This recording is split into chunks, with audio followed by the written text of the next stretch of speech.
Okay, so the focus for this little video is door casing. That's door casing.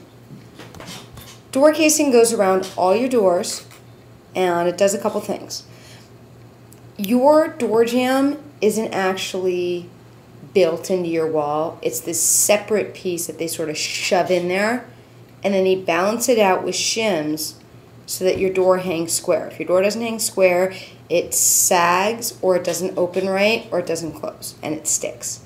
So your door jamb is really just kind of floating there, and there's mostly space between your wall and your jamb. Your door casing's job is to hide that space. So we're going to learn how to do that today. So I've got my pieces of door casing. I'm going to lean them up against the archway and mark them. I have to remember to mark them at the reveal, not at the edge. I'm going to leave a little mark on the archway just so I know where it lines up. It'll help me later.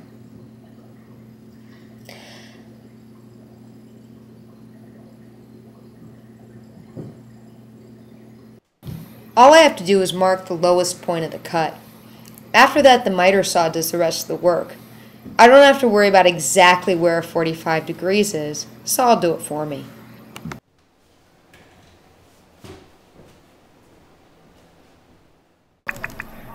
Okay, a quick note about nailing in.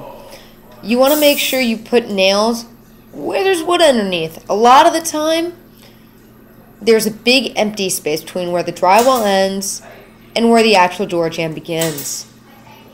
Make sure your nails are actually going into something, or your molding's going to fall right off.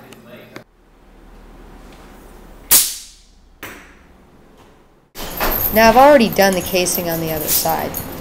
He doesn't know that.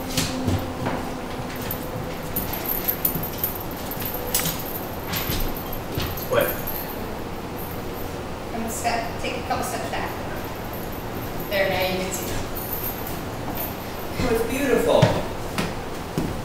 I guess it came out okay.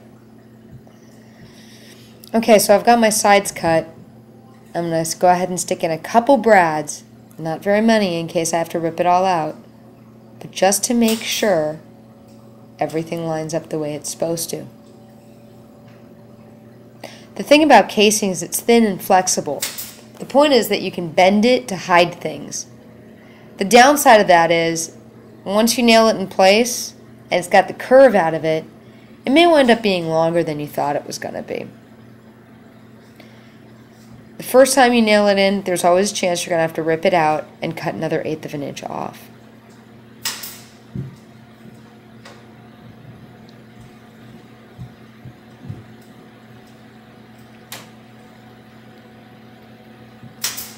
That's one of the reasons you mark the reveals and where you want it to hit. Is because I've got that little line there, I can either see that my cut matches up to the little line, or it doesn't. Now I'm going to measure between the cuts. If you do it this way, where you put the sides in first, and then you cut the top, you've got a much better chance of everything lining up than if you cut all 3 pieces at once. Measure twice, cut once. Make sure you really, really know how big it is. When you're doing door casings, a 1/16 of an inch is pretty big. Less than a 1/16 of an inch, we can fill it with painter's caulk. More than a 1/16, it's going to be a noticeable gap, and it won't line up right. Like I said, measure twice, cut once. So now I've got the top cut, and I'm going to go ahead and test fit it, and if everything looks good, I'll be able to put in a couple brads. Corners look good. Going to go ahead and put in the corners first. Squeeze while you do this, that way it'll stay where it's supposed to. Now I'm going to push down in the center some to make sure my reveal is even. I'm going to feel the corners, make sure that no one side is sitting up more than the other. That one's sticking up a bit, so I'm going to nail it against the wall. That's better. Once your corners feel good and you're happy with how it looks, go ahead and put the rest of your brads in to finish holding the door in place. You don't want to put in a lot of nails until you're absolutely sure it's a good fit. Otherwise, you may ruin the piece of molding when you try to take it off. You'll also wind up with an awful lot of holes.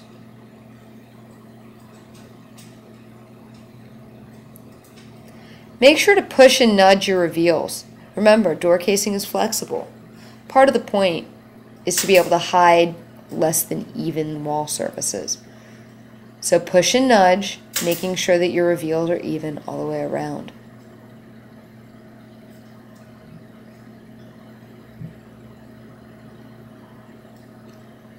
In an older home, you may be doing a lot of pushing and nudging. Walls are almost never square, level, or plumb.